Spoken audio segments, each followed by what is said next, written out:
tuguse n'amawulire agatambuzibwa ku mutimbagano oluyitaayita omutimbagano ffe tukuleetera ate n'obeera nga olufunira ddala bulungi. Kaakati nno Beene yavuddeyo olunaku olw'eggulo n'ayogerako eri Obuganda era n'eri bannayuganda oluvannyuma lw'ebbanga ddene nga munnange abantu batandise n'okubuuza ebibuuzo bingi, abantu nga batandise n'okweraliikirira nga bagamba nti Ssaabasajja Kabaka yandibanga mulwadde nnyo, Ssaabasajja Kabaka yandibanga munnange yava mulamu bw'ensi eno, bingi ebibadde byogerwa. Naye lwabadde olunaku olw'eggulo munnange Kabaka n'avaayo n'ayogera eri Obuganda. Kaakati nno akatambi ke yayogereddemu kaleese obuzibu. Bangi batandise okubeera nga bakuba ebituli mu kwogera kwa Ssaabasajja Kabaka Ronald Muwenda Mutebi. Balamusizza abantu baffe mwenna. Nze Ssaabasajja Kabaka nga nsinziira wano we twajja okuwummulako n'okujjanjabibwa nga tugendera ku magezi g'abasawo nga bwe gaatuweebwa. Tubadde tumaze akabanga nga tetubawulizaako, nga tugoberera ebiragiro by'abasawo ebyatujja ku mirimu egisinga obungi.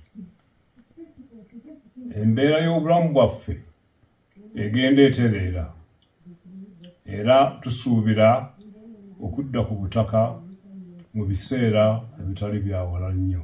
Bangi batandise okubeera nga bakuba ebituli mu kwogera kwa Ssaabasajja Kabaka Ronald Muwenda Mutebi. Kaakati nno Fred Lumbuye tumutegeerera ddala bulungi. Ono nno tebazibonga, tebakolagana, beewalana ne Katikkiro Charles Peter Mayiga. Avuddeyo n'alyoka agamba nti nno Katikkiro yali emabega w'akatambi kano.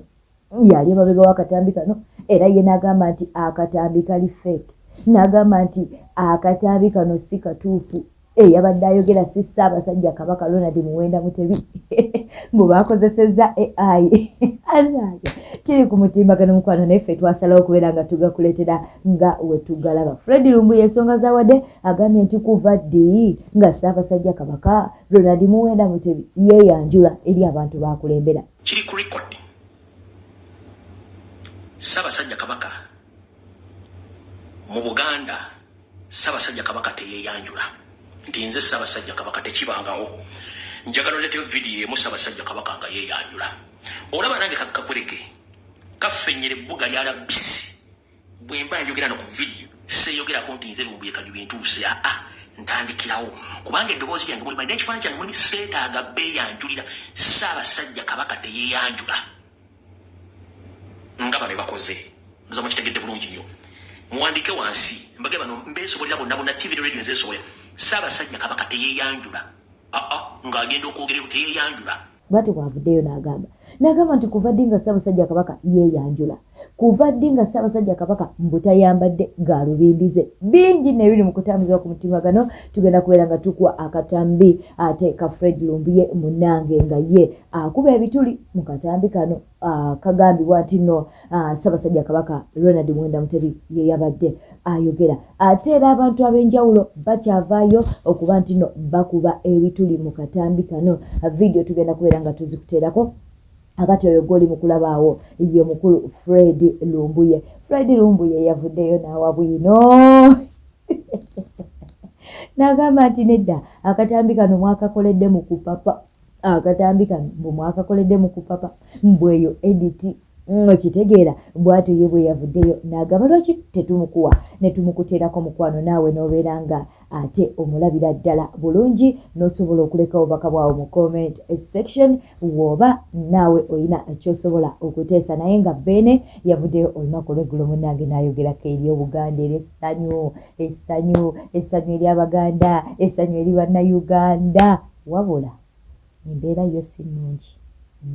Embeera yo si nnungi. Katusooke tukwe Fred Lumbuye. Obubaka bwatuwadde obunga nti bwatuwadde buli ku peegi 2. Teriyo obubaka bubeere ku peegi 2 omuntu bw'asobola kusoma mu ddakiika zino ng'abusoma. It is impossible. Tekisoboka. Ekyokubiri, bwe tutunuulira ekifaananyi engeri gye bakikuttemu gye kirabiseemu kyonna kifumbirire. Kye tuyita background wano weetula mumanyiiwo bulungi nnyo. Ne bwe nkyuka omutwe tewakyuka. Essaati yange n'omukono gusigala kyekimu ne we mba ntudde. Katulina kye tuyita picture alignment oba structure alignment kwe tuyita katugambe nti ng'essimu eno bw'ogiraba gyeyita waggulu oba structure y'entebe gyeyita oba emikono gye giyita. Kansookenza nnyo vidiyo eno muwulire ebigambo Ssaabasajja Kabaka abadde abyogerera abantu bangi so si nga ye nga ye omuntu ebigambo abadde abogerera abantu bangi. Nduza mudakitegeera obulungi kankaddemu. Mbalamusizza abantu baffe mwenna. Nze Ssaabasajja Kabaka nga nsinziira wano we twajja okuwummulako n'okujjanjabibwa nga tugendera ku magezi g'abasawo nga bwe gabaweebwa. Tubadde tumaze akabanga nga tetubawulizaako nga tugoberera ebiragiro by'abasawo ebyatujja ku mirimu egisinga obungi. Embeera y'obulamu bwaffe egenda etereera era tusuubira okudda ku butaka mu biseera ebitali byawala nnyo. Twebaza Katonda atukuumye baani abeebaza era n'Obuganda olw'okutusabiranga bulijjo ate n'obutaggwaamu ssuubi wakati mu kusoomoozebwa okw'amaanyi ddala.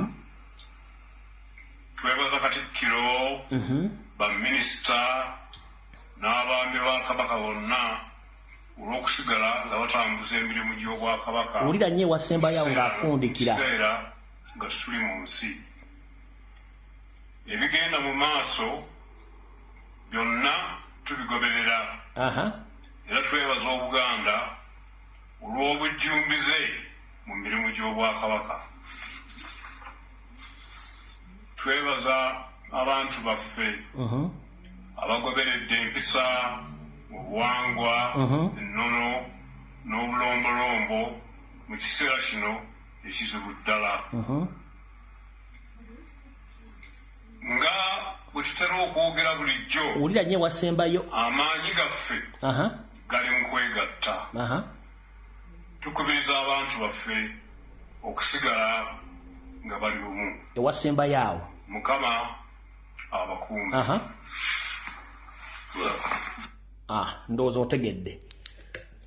Wafundikidde n'agamba well oyo n'amugamba finish, kitegeeza wabaddewo omuntu awooli ekyokwogera naye ngono sisa.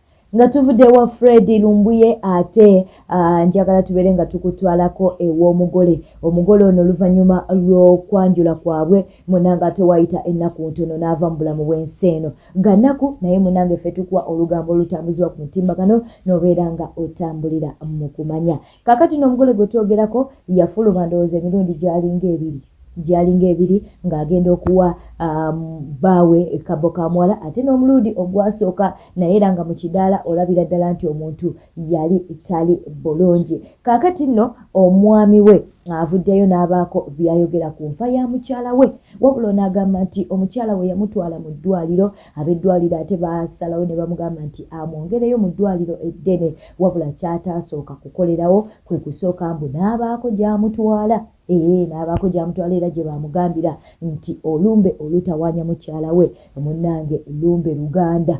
Bulumbe Luganda lwe lwali lutawaanya mukyala we. Wabula era omwami ono ayogera nti ku mukolo gwe nyininyini waliwo red flags ze yatandika okulaba mbu ewaka gye baali bagenda okukolera emikolo yali amanyiyo bulungi, wabula mbu yabula emirundi oba baabula emirundi egiwerera ddala 10 oba egisoba mu 10 nga bali mu kubula.